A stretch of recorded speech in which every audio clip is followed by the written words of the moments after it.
Wallahi dahsyat, amalan ini wallahi dahsyat, manfaatnya banyak untuk menyembuh penyakit, menabulkan hajat, memudahkan urusan, dan tidak pernah saya sampaikan amalan ini, semua alhamdulillah berhasil mendapatkan hajatnya. Allahu Rabbi wal Islam dini wa Muhammadan Rasulullah wa yaqini. Oleh karena itu saya kasih satu amalan, insyaAllah mudah-mudahan bermanfaat. Sedekah subuh. Sedekah subuh, kenapa saya berkata sedekah subuh? Bukan berarti tidak boleh sedekah di waktu yang lain. Semua sedekah boleh di setiap waktu dan setiap saat, hari Jumat maupun selain hari Jumat. Tapi sedekah subuh itu termasuk sedekah yang terbaik. Kenapa? Bukan kata saya, tapi kata Rasulullah sallallahu alaihi wasallam. Setiap waktu subuh Allah turunkan malaikat, tugasnya mendoakan orang yang bersedekah subuh hari. Allahumma a'ti munfiqan khalafa. Ya Allah, ganti yang lebih baik bagi orang yang infak di subuh hari. Ibu-ibu lagi halangan tidak salat, sebelum beraktivitas isi sedekah subuh. Anda tidak usah susah-susah mencari anak yatim dan orang miskin di subuh hari. Mulai hari ini masing-masing bikin kotak amal atau botol atau kaling, simpan di rumah. Setiap habis salat subuh sebelum beraktivitas isi sedekahnya. Apalagi kalau sedekah itu disertai doa. Begitu anda sedekah, sebutkan hajatmu. Ya Allah, dengan berkah sedekah ini, ya Allah, saya ingin nikah, mudahkan jodoh. Nikah lagi juga boleh doa, tidak apa-apa.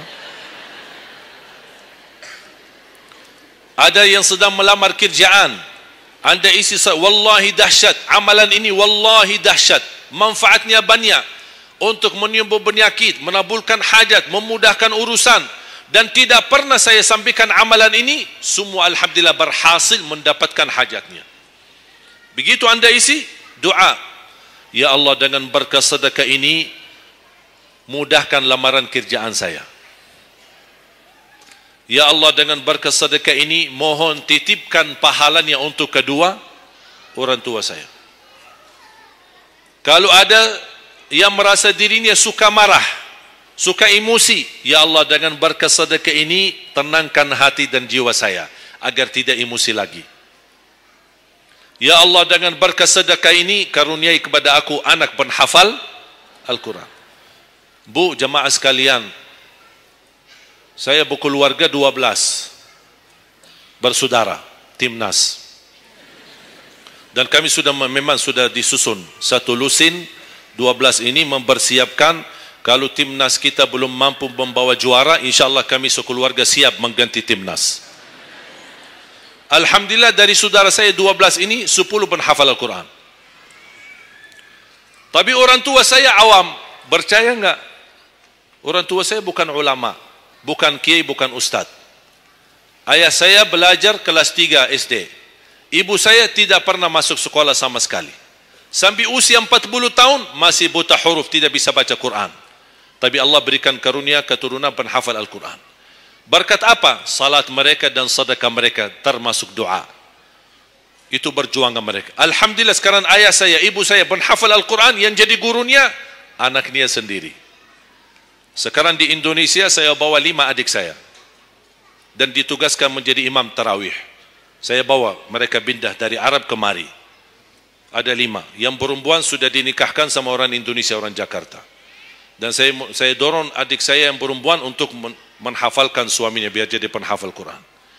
Yang 4 laki-laki, ada yang 2 bawa istrinya masing-masing dari Arab, yang 2 lagi saya nikahkan di Indonesia sama orang Indonesia. Ada 1 sama orang Sunda, 1 sama orang Lombok. Jangan khawatir bu, masih ada lagi.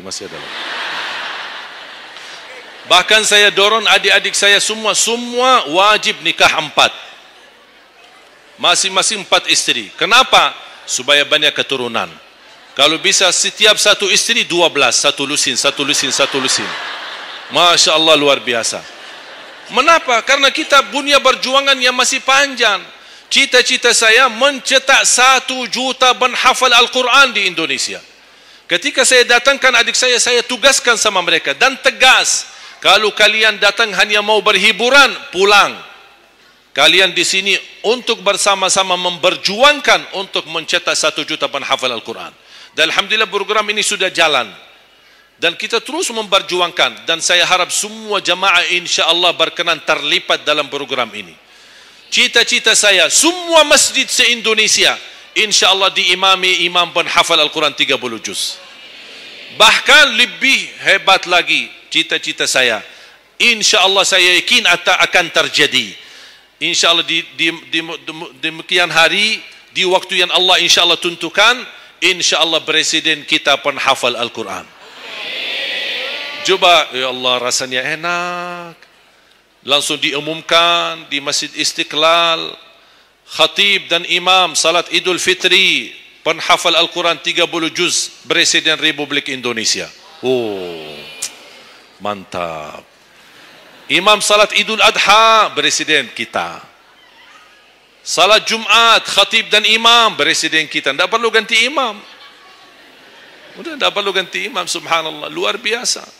Coba, saya kagumi ketika membaca dan melihat YouTube-nya Presiden Erdogan, Turki. Walaupun beliau bukan penghafal Al-Quran, tapi murattal bacaannya beliau, Masya Allah. Mana ada sekarang presiden di dunia Islam sebagaimana bacaannya yang benar. Ini sudah saatnya, tapi bukan sekarang ya, nanti maksud saya, sabar dulu. Nanti jadi kacau nanti, semua, sabar dulu. Insya Allah ada waktunya, insya Allah. Mulai dari sekarang kita ayo bersama-sama mempersiapkan untuk kalau anda gagal menjadi penghafal Al-Quran, jangan gagal anakmu, cucumu, generasi yang ini semua. Kita melihat, saya bangga. Kenapa saya semangat untuk mencetak 1 juta penghafal Al-Quran? Itu berkatnya acara Hafiz Indonesia. Nonton kan acara Hafiz Indonesia?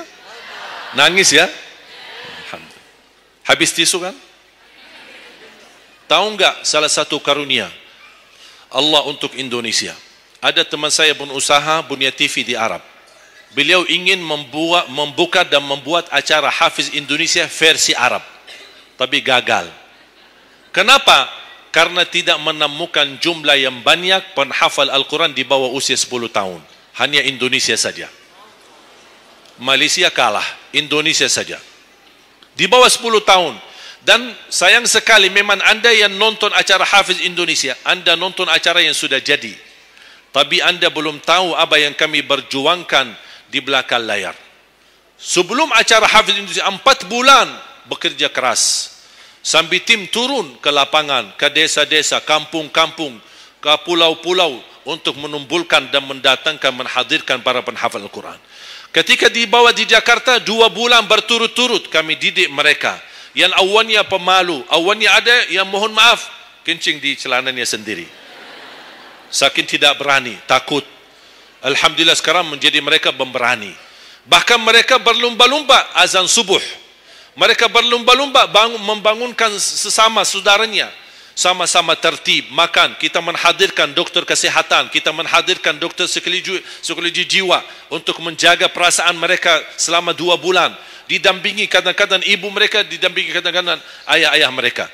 Dan semua rata-rata sepakat orang tua mereka, tidak pernah kami merasakan bangga memiliki anak sebagaimana kami melihat perjuangan di Hafiz Indonesia.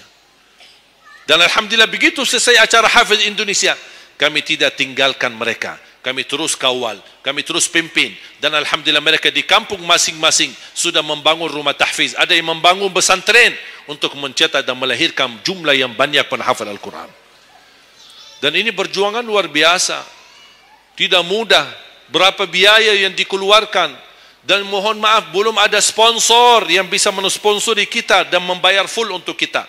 Kita terus bekerja keras. Dan alhamdulillah masih Allah hantarkan kepada kita orang yang dermawan, orang yang baik, yang berduli dengan dan mencintai Al-Quran.